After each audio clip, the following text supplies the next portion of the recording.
बरसात का सीजन खत्म हो गया है और सोयाबीन, उड़द जैसी फसलों की हार्वेस्टिंग होते ही हमारे जो प्रगतिशील किसान होते हैं वह अगली फसल की तैयारी करना शुरू कर देते हैं। इसी क्रम में मटर की खेती का एक बहुत ही बढ़िया विकल्प सामने आता है। इसलिए हम आपको एक ऐसी किस्म के बारे में बताने वाले हैं जिसका उत्पादन बहुत बढ़िया हो, अच्छा मंडी भाव मिले। संपूर्ण जानकारी आपको इस वीडियो में हम आपको बताने वाले हैं, तो आप वीडियो को पूरा वॉच जरूर करें। एक वैरायटी आती है श्रीराम की सलोनी मटर। यह हाई यील्डिंग मटर की वैरायटी है। मीठा दाना और चमकदार दाना, जिससे मंडी भाव भी हमको अन्य वैरायटियों की तुलना में ज़्यादा ही देखने को मिलता है। बढ़िया उत्पादन, अच्छे मंडी भाव अगर आप लेना चाहते हैं तो फिर आप एक बार सलोनी मटर को ट्राई कर सकते हैं। अच्छा उत्पादन लेने के लिए आपको किन किन बातों का ध्यान रखना होगा, तो सबसे पहले आपको खेत की तैयारी करना बहुत ज़रूरी है। आप कल्टीवेटर या तोता हल से खेत की तैयारी कर लें। बात करें कितनी गहराई पर हमको बोनी करना चाहिए ताकि हमको बिल्ट की समस्या का सामना ना करना पड़े। जो उकटा रोग की समस्या आती है मटर की फसल में, उस समस्या का हमको सामना ना करना पड़े और हमको अच्छा उत्पादन मिल जाए, तो फिर आपको 4 से 5 सेंटीमीटर पर बोनी करना चाहिए। बात सिर्फ मटर की फसल की नहीं है। अगर आप चना, मसूर, त्योड़ा, इन फसलों को भी अगर आप 4 से 5 सेंटीमीटर पर बोनी करते हैं तो फिर आपको बिल्ट की समस्या का सामना नहीं करना पड़ेगा। सीड डिस्टेंस की बात करें, बीज से बीज की दूरी 4 से 5 इंच और लाइन से लाइन की दूरी 18 से 20 सेंटीमीटर होना चाहिए, क्योंकि यह जो सलोनी मटर की वैरायटी है झाड़ करती है, फैलाव फुटाव अधिक रहता है। अच्छी बढ़वार हमको इस वैरायटी में देखने को मिलती है। बात करें बेसल डोज की, तो 2 बोरी एसएसपी यानी कि सिंगल सुपर फास्फेट और 10 से 15 किलोग्राम प्रति एकड़ म्यूरेट और पोटास को आप खेत में बिखेर दें और 25 से 30 किलोग्राम डीएपी यानी कि डाई अमोनियम फास्फेट को मिलाकर आप सोइंग कर दें, जिससे मटर की अच्छी बढ़वार और बढ़िया फुटाव आपको देखने को मिलेगा। सलोनी मटर का पौधा जो है बढ़िया बढ़वार लेता है और अच्छा फुटाव भी देखने को इस वैरायटी में मिलता है। बात करें प्रति एकड़ बीज की, तो अगर आप अक्टूबर में इस वैरायटी को लगाते हैं तो आपको 30 से 35 किलोग्राम बीज की रिक्वायरमेंट रहने वाली है, और अगर आप नवंबर के बाद अगर इस वैरायटी को लगाते हैं तो फिर 25 से 30 किलोग्राम सीड प्रति एकड़ पर्याप्त रहने वाला है। अब सवाल यह है कि नवंबर के बाद सीड रेट कम क्यों हो रहा है। देखिए, शुरुआती दिनों में उकटा की समस्या ज्यादा आती है, इसलिए आपको बीज दर आपको ज्यादा रखना पड़ेगा, और बाद में उकटा की समस्या कम आती है, इसलिए बीज दर वहां पर कम हो जाता है। फूल आने की अवस्था की बात करें तो अगर आप भारी भूमि पर सलोनी मटर की सोइंग कर रहे हैं तो 50 दिन पर फूल आना शुरू हो जाते हैं, और हल्की भूमि में 5 दिन पहले यानी कि 45 दिन में फूल आना शुरू हो जाते हैं।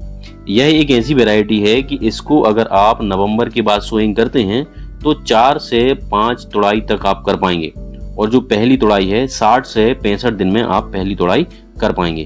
भारी भूमि में और हल्की भूमि में बात करें तो 55 से 60 दिन पर पहली तुड़ाई चालू हो जाती है, और हर 8 दिन पर आप अगली तुड़ाई कर सकते हैं। सिंचाई की बात करें तो आप पलेवा करके है बोनी करें, इससे उकटा रोग की समस्या कम आएगी। और अगर आप पलेवा नहीं कर पाते हैं तो फिर बोनी करने के ठीक बाद आप पानी चालू कर दें। मिट्टी और भूमि के हिसाब से आपको सिंचाई की व्यवस्था करनी पड़ेगी, यानी कि अगर आपकी हल्की भूमि है तो फिर आपको 4 से 5 पानी तो देना ही होगा अच्छा उत्पादन लेने के लिए, और अगर आपकी भारी भूमि है तो फिर 3 से 4 पानी में ही काम हो जाएगा। खाद शेड्यूल की बात करें तो मटर का पौधा सबसे ज्यादा नाइट्रोजन का स्थिरीकरण करता है। कहने का मतलब यह है कि इसमें आपको ज्यादा यूरिया देने की जरूरत नहीं है। 15 से 20 किलोग्राम यूरिया ही आपको प्रति एकड़ डालना होगा। अगर आप ज्यादा यूरिया डालते हैं तो फिर पत्ती झुलसा रोग की समस्या देखने को मिलेगी, इसलिए यूरिया का इस्तेमाल आप मटर की फसल में कम ही करें। और जो ह्यूमिक एसिड बेस्ड जो खाद आते हैं, माइकोराइजा है, जाइम वगैरह जो आते हैं, आप इनका इस्तेमाल आप कर सकते हैं, क्योंकि इन खादों से जड़ों का विकास होता है, पौध वृद्धि, ब्रांचिंग और अच्छा फुटाव देखने को मिलता है। तो आप जो माइकोराइजा वगैरह है, ह्यूमिक एसिड है, इन खादों का आप इस्तेमाल कर सकते हैं। प्रति फली दानों की संख्या की बात करें तो पहली तुड़ाई में फलियां में 12 तक दाने बनते हैं, और नॉर्मली 10 से 12 दानों की फलियां श्रीराम की सलोनी मटर में देखने को मिलती है। मीठी मटर है तो फिर आपको मंडी भाव भी 4 से 5 रुपए प्रति किलोग्राम अन्य वैरायटियों की तुलना में ज्यादा ही देखने को मिलता है। स्प्रे शेड्यूल की बात करें तो सामान्यतः ज्यादा रोग या कीट का प्रकोप उतना ज्यादा देखने को नहीं मिलता है, लेकिन 15 से 20 दिन की अवस्था पर आपको पहला स्प्रे NPK 19-19-19 जो वाटर सोल्यूबल खाद आता है, आप 1 किलोग्राम प्रति एकड़ के हिसाब से स्प्रे कर दें तो अच्छा फुटाव और बढ़िया बड़बार ग्रीननेस आपको मटर के पौधे पर दिखाई देगी। और दूसरा जो स्प्रे आपको करना है 052-34 NPK का आप स्प्रे कर दें जब मटर की फसल 40 से 45 दिन की अवस्था पर होती है, जब फूल बनने का समय होता है। तो अगर आप 052-34 का स्प्रे करते हैं तो फूल की संख्या बढ़ जाएगी और जो फूल ड्रॉपिंग की समस्या आती है यानी कि फूल झड़ने की समस्या नहीं रहेगी। तीसरा और अंतिम स्प्रे आपको NPK 0050 का करना है जब आपकी फसल 50 से 55 दिन की अवस्था पर होती है, जब फलिया में हल्का हल्का दाने का भराव होने लगे तो आप 0050 का स्प्रे कर दें, क्योंकि इसमें उपस्थित पोटेशियम सल्फेट दाने के भराव पर बहुत बढ़िया काम करता है। पोटाश जो दाने को बोल्ड और चमकदार बनाता है, तो आप 0050 का स्प्रे कर सकते हैं। कीट का प्रबंधन आप समय के हिसाब से कर सकते हैं। माहू मच्छर की रोकथाम के लिए chlorpyrifos 50% plus cypermethrin 5% EC 250 ml प्रति एकड़ के हिसाब से, या फिर लैम्डा साइहालोथ्रिन 4.9% 300 ml प्रति एकड़ के हिसाब से, या थाइमेथोक्साम प्लस लैम्डा साइहालोथ्रिन 100 से 120 ml प्रति एकड़ के हिसाब से आप स्प्रे कर सकते हैं। तो फंगीसाइड के रूप में आप कार्बेंडाजिम 12% प्लस मैनकोजेब 63% को 400 ग्राम प्रति एकड़ के हिसाब से, या मेटालेक्सिल प्लस मैनकोजेब 400 ग्राम प्रति एकड़ के हिसाब से आप स्प्रे कर सकते हैं।